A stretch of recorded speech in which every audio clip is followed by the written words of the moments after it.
What's special about the lathe is we ordered it and specified it with collaboration among machinists, Abel and John, Fabrizio, and Matt. They said that it would be nice to get a bigger lathe. So it's a 40, right? Yeah. So it's a 40-inch swing, and then it's got a big bore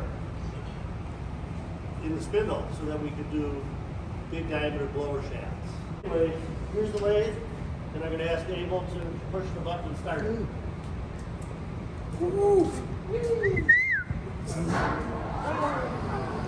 Fireworks! Nice and quiet, not so loud like the old one.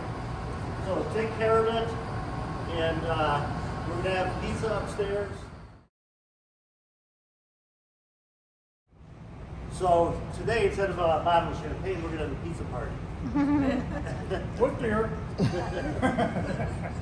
But later on, maybe. Oh, okay. So